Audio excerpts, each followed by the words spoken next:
Hey guys, Dr. Dual Sport here. I'm going to try to go for a short little ride today.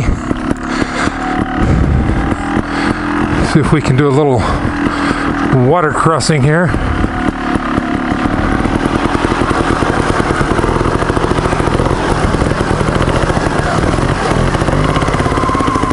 Well, we made that. I'm actually in fairly good spirits today for one reason. I just came from the post office, and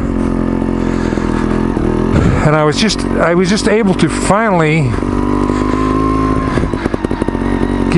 complete my 2014 federal and state income taxes, and of course they're actually transmitted electronically now.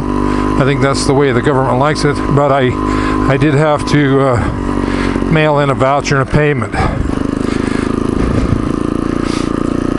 Anyway, the name or the title of this little short vlog here is if it seems too good to be true, it may be too good to be true.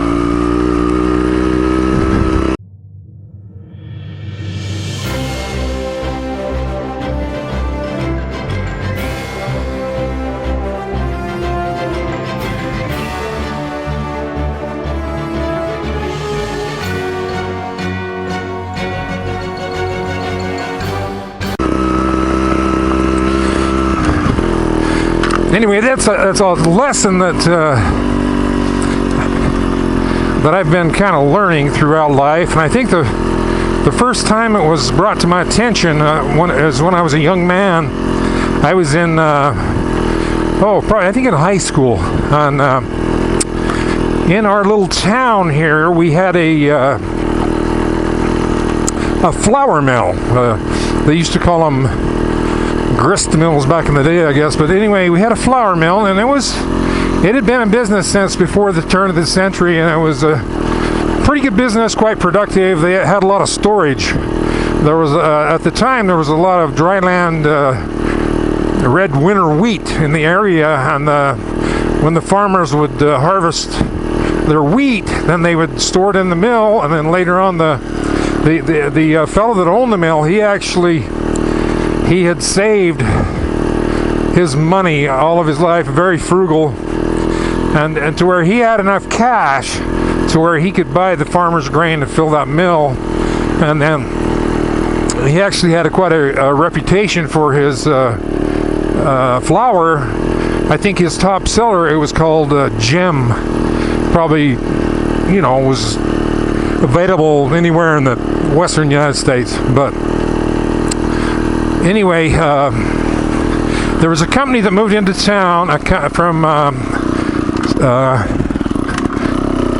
California, and this is back in the 70s, and they were into like the storage foods and health food, storage food, and they bought this mill, and they were really quite a bunch of salesmen. They were really selling their product, that this is the way of the future. And they went to many of the people in town, businessmen and whatever, and enticed them, a lot of them, into putting some of their savings, investing some of their savings. They expanded rapidly. They moved up into Idaho, and they bought 2 more flour mills up there. Pretty soon they had bought a fleet of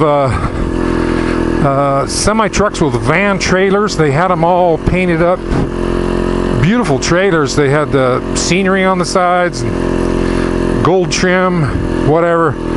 Anyway, several of my friends, their parents had invested, and I went to my father and I says, "Gosh, Dad, that looks like such a good deal. Why don't you invest some money in that, And he says, well, I don't invest in anything. He says, I just I have my money in my business. That way I'm in control. I'm able to control my money, you know. I've got it right there under my thumb, you know. And anyway, I thought to myself, gosh, he's missing the boat, you know. All these other people are going to make big money. Well, you know, it's just a matter of a couple of years and they went broke. There was several elderly people that lost their, you know, their life retirement savings. It was a sad deal. Well, to tie that in with my income tax return, this year I had filed for an extension, and the extension on the partnership return was due September 15th. So come about September 1, I was finally getting my stuff together, you know, getting everything ready, everything right, so that he could complete that. Started contacting my tax man, you know. Anyway, he just, at the last minute, he just says, well, we just filed for another extension. It's no problem. We'll get it done. Blah, blah, blah, blah, blah, blah. And I thought to myself, that's just a slight bit fishy, you know, because I really don't think they'll give you another extension. And so, come October 15th, see, on October 15th, then your 1040 automatic extension is due. And so I knew it would be due. So then I start making the phone calls, trying to set the appointment. Left messages, no response.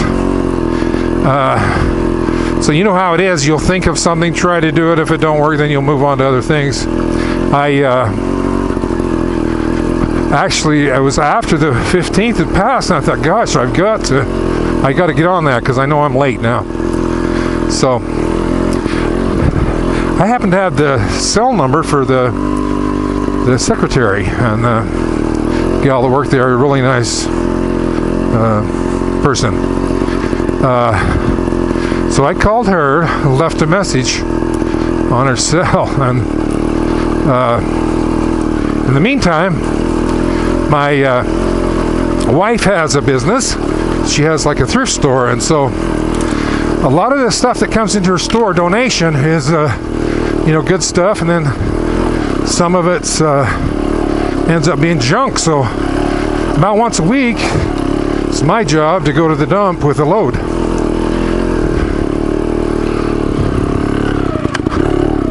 So we loaded up and headed out to the dump.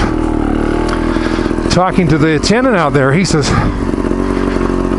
did you hear about the blah blah blah tax man in town? I said, no. And apparently he had his own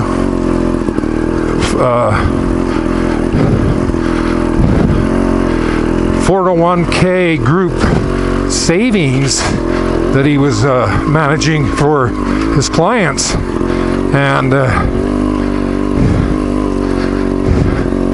there's like a couple of the people in town who I know personally that they apparently lost over $1 million each, and the tax man is missing in action. So anyway, I thought, well, gosh, you know, what am I supposed to do? So the secretary returned me my call, and she told me that she was so sorry, and she'd had no contact with him, and she says, I know for a fact you're going to have to get someone else to do your taxes. So found another firm and worked on that for a couple of weeks, and we just got her done today, and I'm satisfied with the new guy. He's a straight shooter, does it right, but anyway, that just goes to show you, beware. If something seems too good to be true, it may be too good to be true, more than likely.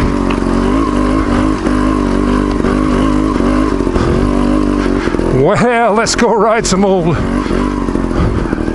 rocks. Baby heads, huh? Well, let's see if we can get up to the top here. There's just a light rain. I think we're right to the end of the riding season here where I live. It's going to be. They expect snow by first of the week, and as soon as you get some snow, like in these north slope shady areas here, it will never melt till spring, and that's becomes slick and icy and very dangerous and hard to ride in, and so you gotta have. Next, you'll have to move like to the south slopes where it does get some sun. And then as soon as the snow sticks on the valley floor, then you'll have to wait till the snow plows go through and then kind of go back to riding on the roads a little bit. But when it gets cold, there's more to it. You have to learn to dress properly to maintain your core body heat, and you have to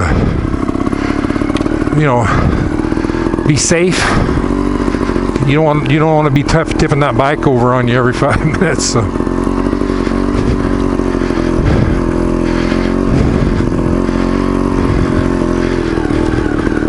Anyway, we'll cruise on along here, and when we get to the top there, we'll take a look at the old view.